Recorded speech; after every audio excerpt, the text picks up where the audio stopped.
Welcome to Dark Horizon Creations. This time we're taking a look at the G.I. Joe classified series Footloose action figure by Hasbro. Now, if you hadn't already, please follow, like, and subscribe to my social media accounts on Facebook, Instagram, and YouTube. Don't forget to hit that bell icon so you get a notification of when I post new content.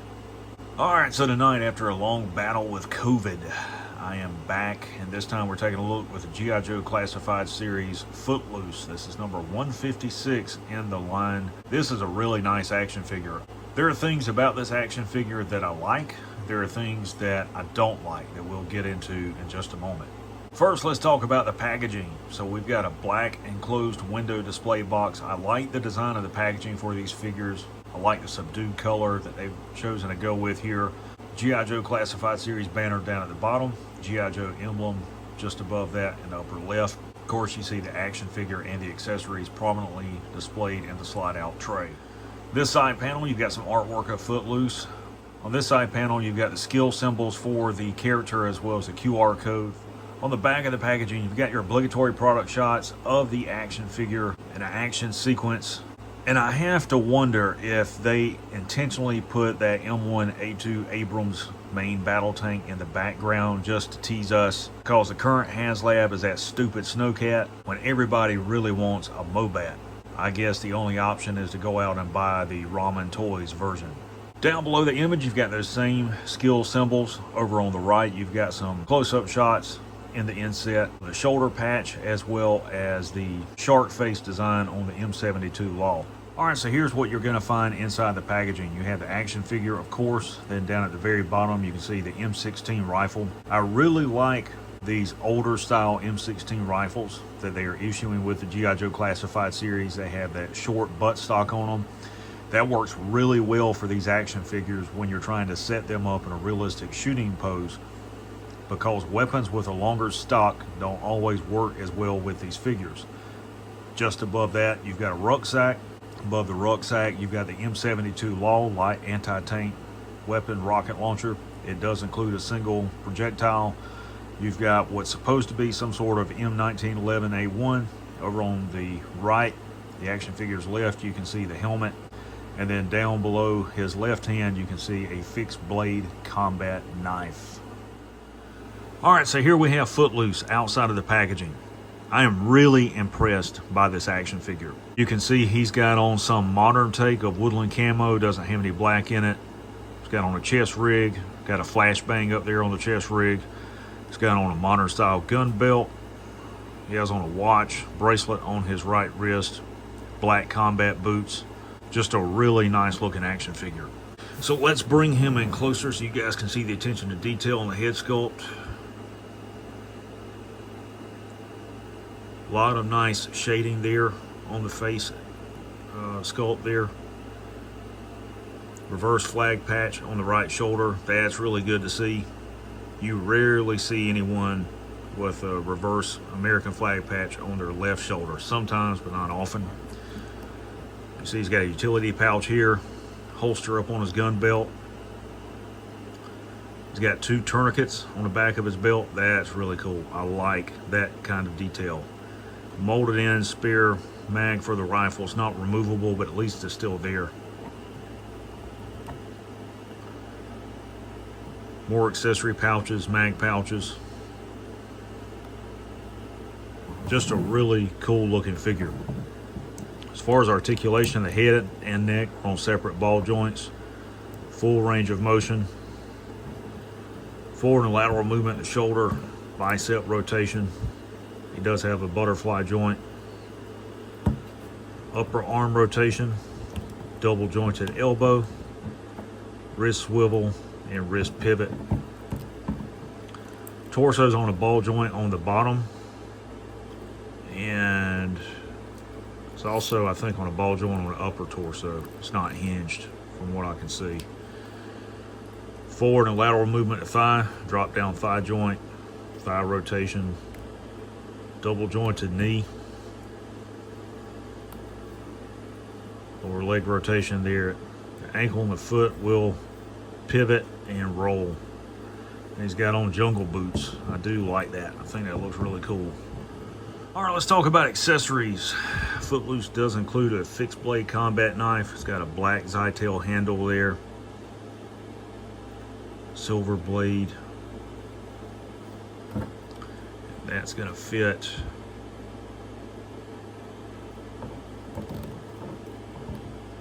in that sheath just like that. And that's fairly realistic for a lightweight chest rig that you would wear in the jungle. You would have the knife inverted like that where you could reach up and grab it. Also included is his sidearm, which I'm presuming is supposed to be some take on a 1911. It's got some molded stippling there on the grips. Ported slide. Ramp sights. So that's really cool. I do like this gun belt, and I like the holster. This is something that all of the Joes should have. All of them should have a gun belt like this. It's almost worth it investing in buying this action figure and using it as a base just to get parts for other figures because of the gun belt and chest rig. Also included, it says rucksack, which is a 3-day patrol pack. I actually used to own one of these. It's got some exterior pouches molded on it. It's got some 1-quart canteen strapped to the side of it. And it should go right into that port on his back. I think the port is more shallow than the peg, but it seems to be secure. Also included is a ballistic helmet. It's got comms set up on the arc rail there. Battery pouch on the back. That's really cool to see small details like that molded in nods. And I don't think they pivot or anything. That's still really cool. They're paying attention to the little details like that. For his primary weapon, again, he does include this M16. You can see it's got some severe warping there on the barrel.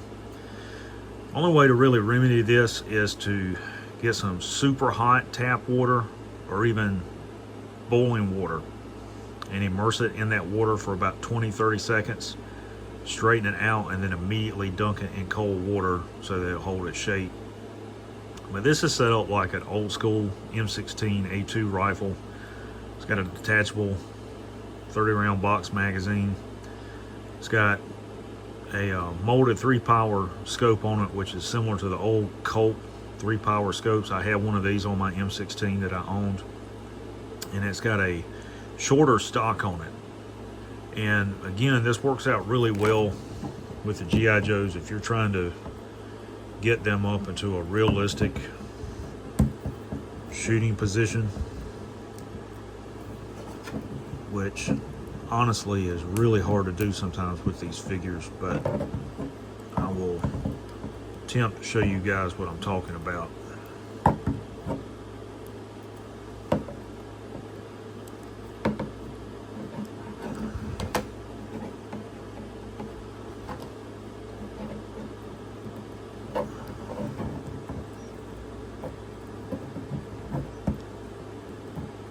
You see how he doesn't want to hold the rifle because of his thumb?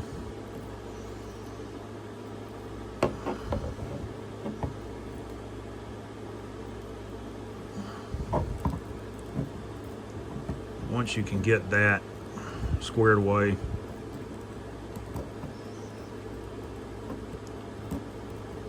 and this is the problem with these figures that I don't like.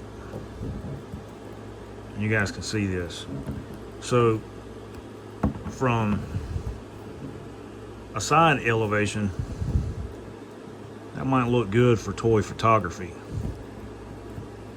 but you can see that his wrist don't want to pivot to align the weapon with his chest, and it's nearly impossible to get a shooting position where the weapon is straight, lined up with the shoulder pointed out. You almost always have to bring them up like this. Now that doesn't look too bad other than the warping on the gun, but that's just something to keep in mind. Last of all, he does include the M72 Law light anti-tank weapon. These were widely used during the Vietnam conflict and have continued to be used since then by modern units and special operations units. Typically, you see these replaced by the AT-4 and now by the M3 Maus. But LAWs are still used because of how compact they are, and they're a fire and forget weapon. You can see this one's got a lot of warping to it. It's that soft molded plastic. Again, you could superheat this, try to straighten it out, and then dunk it in some cold water. But it's got a molded cap on it, molded sights on it, and it does include a single projectile, which appears to be accurate. But the problem with this is it just slides into the front and sticks out like that, and that's not the way the real weapon operates. And the real weapon, the missile is sitting back here in the back like this.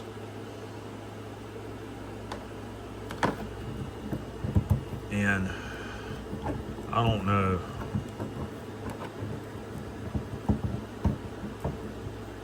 how well he could hold this. I mean, this is